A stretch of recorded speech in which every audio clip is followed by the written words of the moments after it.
dari berharapnya hati kepada kita. Allahumma aftah lana hikmataka ya Allah.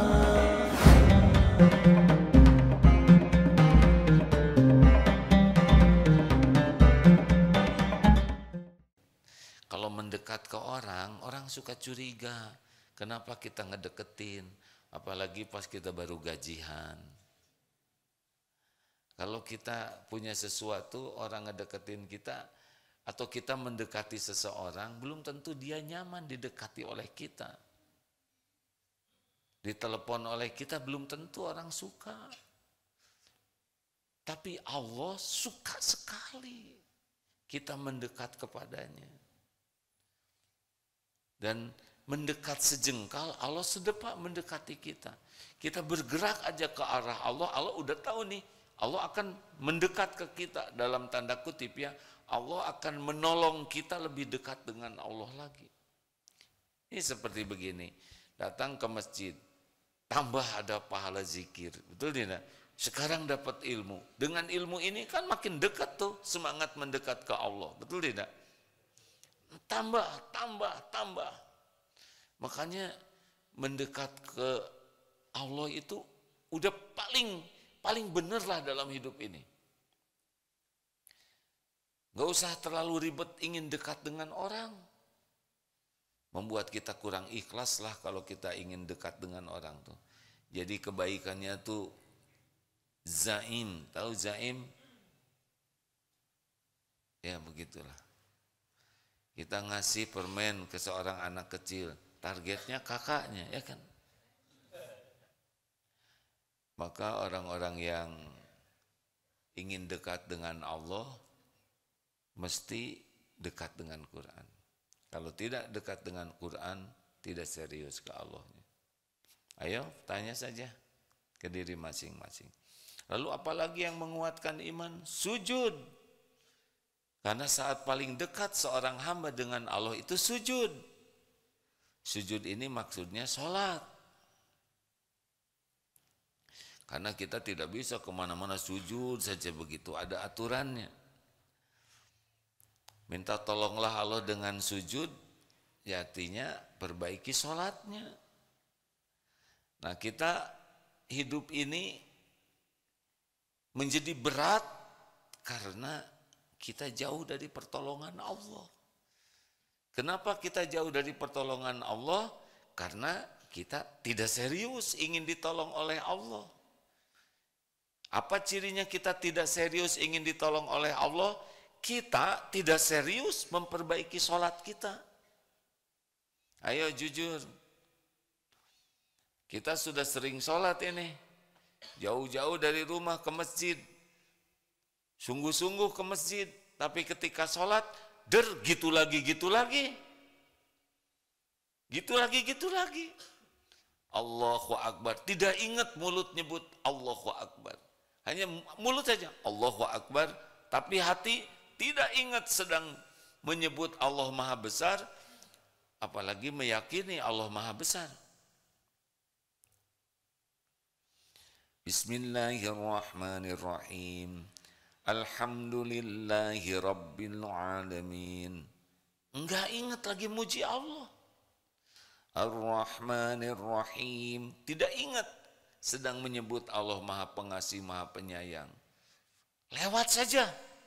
Apalagi kalau imam bacaannya panjang dan tidak mengerti, tidak hafal. Udah, kita punya proyek lain dalam sholatnya ya. Ingat sendal lupa naruh di mana tadi. Ingat sarapan, di mana nih hari ini makan. Ada yang sholat itu dari waktu ke waktu sama saja begitu. Padahal sholat itu harusnya menguatkan iman. Qad aflahal mu'minuna alladzina hum fi sholatihim khashi'un. Jadi kalau sholat kita makin khusyuk, Allah suka. Karena wa aqimis sholah lidzikri, dan dirikanlah sholat untuk mengingatku. Jadi kalau ingin kuat iman, perbaiki sholatnya. Kalau sholatnya basa-basi, ya sudah. Karena sholat itu kumpulan zikrullah. Ada takbir, ada diawali takbir, dari wudhu. Kita jarang zikir yang sesempurna zikir dalam sholat. Wudhu, ngadep kiblat, ada takbir, tahmid, tahlil, tasbih, ada syahadat, ada salawat, ada salam, ada al-fatihah, umul Quran, ada ayat Quran, ada tasbih dalam ruku, ada dalam sujud, ada doa yang diapit dari 2 sujud. Doa diapit 2 sujud. Rabbighfirli, ampuni saya ya Allah. Warhamni, sayangi saya. Limpahi rahmatmu. Wajburni, cukupi kekurangan saya, tutupi kekurangan saya. Warfa'ni, angkat derajat saya ya Allah. Warzukni, limpahi dengan rezeki yang halal berkah.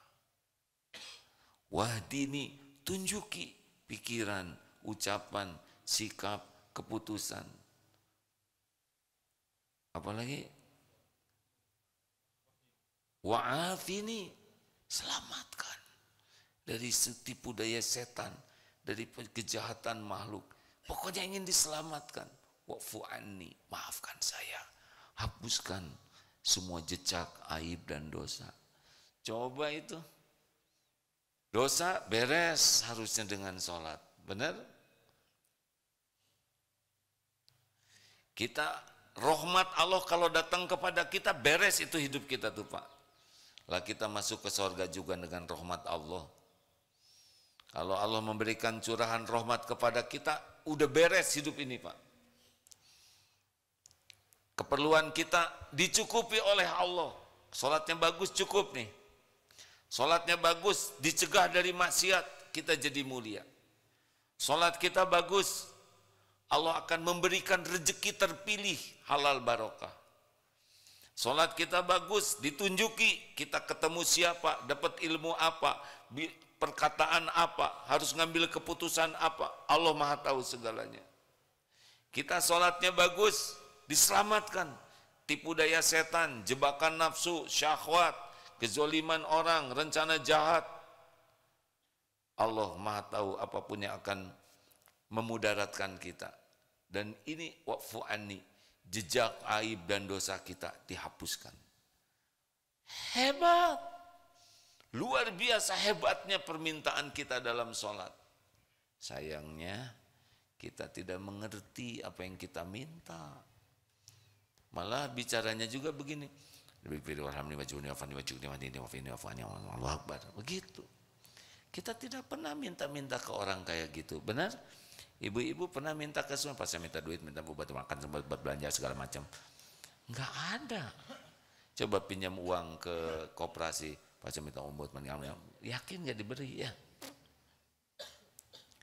Coba yang belum menikah melamar, coba ke calon mertua, pas saya mau menikah, beres aja, diusir ya. Kita tiap sholat seperti itu. Maka ada satu nih ya, maaf katanya, tumaninah yang sering tertinggal waktu sholat adalah tumaninah pada waktu doa di antara 2 sujud. Termasuk imam juga ada yang kecepatan itu. Baru saja duduk sudah sujud lagi. Bagaimana kita menikmati meminta Rabbighfirli, warhamni, wajburni, warfa'ni, warzukni, wahdini, wa'afini, wa'fu anni. Allahu Akbar. Aduh, itu nikmat harusnya tuh hadirin. Salat itu nikmat harusnya. Kita ketemu dengan orang yang kira-kira baik ke kita aja senang, betul? Gimana kita jumpa dengan yang maha baik?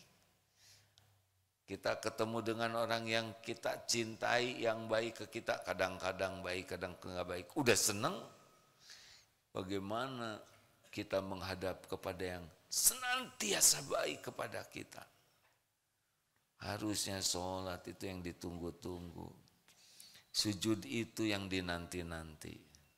Harusnya begitu. Nah, kalau ingin iman menguat, ingin bahagia, ingin akhlak membaik, ingin hidup ditolong Allah, perbaiki sholat. Bermain-main dengan sholat, tidak serius ke Allahnya.